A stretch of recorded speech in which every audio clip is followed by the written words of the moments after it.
ईशान इस्माइल साहब, एक और चीज़ ये है कि इंतखाबात से तो हुकूमत भाग रही है, बल्दियाती इंतखाबात चाहे जहाँ पर भी हों। अब चूंकि पाकिस्तान में सियासी कुव्वतें तो दो ही हैं, एक इमरान खान और दूसरा एंटी इमरान खान, जो है वो सब एक ही जगह पर है, तो इन्हें एक ही कुव्वत के तौर पर ट्रीट किया जा सकता है, डिस्कस किया जा सकता है। इस्लामाबाद के अंदर बल्दियाती इंतखाबात इन्होंने नहीं करवाए, और ये बिल्कुल एक तरह से जिस तरह फाचौई साहब ने ये बात की है कि इलेक्शन कमीशन को फारिग हो जाना चाहिए इस बात पर। तो इस वक्त मुल्क में हो क्या रहा है? अदलिया जो है उसके फैसलों को इस तरह से हवा में उड़ा दिया जाता है। डर किस चीज का? क्या ये बाद में इलेक्शन करा के जीत जाएंगे? इन्हें क्या उम्मीद है?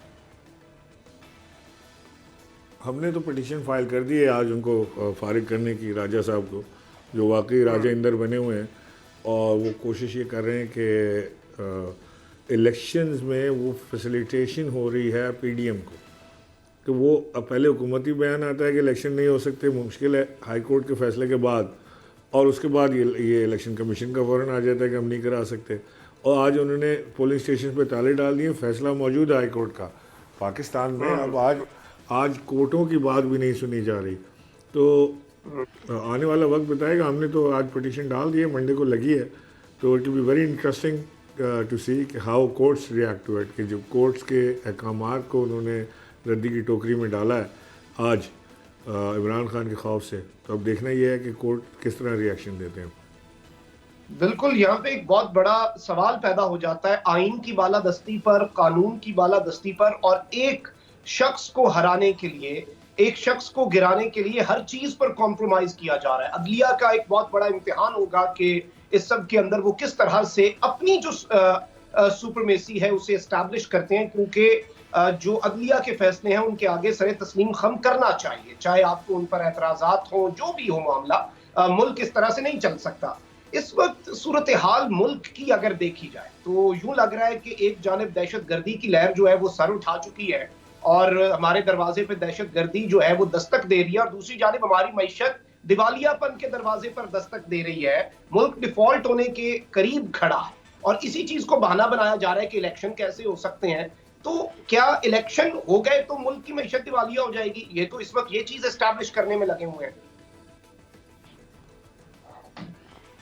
नहीं, ये तो देखे ना, इस वक्त जो मुल्क की मईशत का आपने सही इशारा किया, जो मुल्क की मईशत का हाल इन्होंने किया है, 265 रुपये का डॉलर बाज़ार में अवेलेबल नहीं है।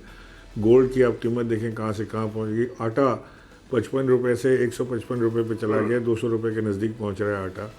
पेट्रोल देख लें आप, गैस देख लें, अवेलेबिलिटी नहीं है, महंगा भी है, अवेलेबल भी नहीं है। जॉब्स, लोग जॉबलेस हो रहे हैं। मैंने आज 14 इंडस्ट्रीज़, बड़ी इंडस्ट्रीज़ पाकिस्तान की जो हैं, जिसमें फार्मास्यूटिकल, कार मैन्युफैक्चरर, टेक्सटाइल, जिन्होंने बंद करने का नोटिस दिया है कि वो बंद कर रहे हैं अपनी प्रोडक्शन, वो मैंने आज डाला है, जिसकी टोटल तकरीबन 8 से 10 हज़ार एम्प्लॉइज़ जो हैं वो एक कंपनी में हैं, जो फारिग हो रहे हैं वो जॉब से। इनको तो किसी चीज़ की परवाह नहीं है। आपका रिज़र्व जो है वो $5.5 बिलियन से नीचे जा रहे हैं। अभी इन्होंने आगे पेमेंट करनी है $1.5 अरब की, पैसे तो है नहीं। तो ये किस लिए चिमटे हुए हैं? ये सिर्फ इसलिए चिमटे हुए हैं कि हर रोज़ ये अपने केसेस माफ़ करा रहे हैं, अपनी चोरी शुदा रकम को जो है उसको लीगलाइज कर रहे हैं। नैब के हाथ पैर काट के साइड पे डाल दिया है, और हर उस इदारे को जो इन्वेस्टिगेशन करने का, अकाउंटेबिलिटी का जिसके पास इख्तियार था, उसको इन्होंने कतर के रख दिया। और ये अब हर बार ये होता है, ये फॉरेन इन्वेजन की तरह, जैसे गोरे आके हमला करते थे ना, ये बाहर से आते हैं, हुकूमत पकड़ते हैं, अपनी जायदाद, अपने पैसे, अपनी औलाद, अपने कारोबार सब पाकिस्तान से बाहर, और फिर उसके बाद यहाँ से लूट लाट के फिर भाग जाते हैं। फिर 3-4 साल इंतज़ार करते हैं, फिर वहाँ से आते हैं, इन्वेड करते हैं किसी साजिश के ज़रिए, और फिर ये इसी तरह। ये अब तीसरी चौथी बार हम ये तमाशा देख रहे हैं। अगर आपको ये वीडियो पसंद आई है तो सब्सक्राइब करें और बेल आइकन पर लाजमी क्लिक करें। सबसे बड़े चैनल बोल न्यूज के एंकर मखदूम शहाबुद्दीन के प्रोग्राम अब बात होगी ने रेटिंग के तमाम रिकॉर्ड्स तोड़ दिए। मैं हूं मखदूम शहाबुद्दीन और आप देख रहे हैं अब बात होगी। 46% नाजरीन ने बोल न्यूज को देखा, सोशल मीडिया पर भी सबने ज्यादा देखा। सब्सक्राइब करें और बेल दबाएं ताकि कोई खबर रह न जाए।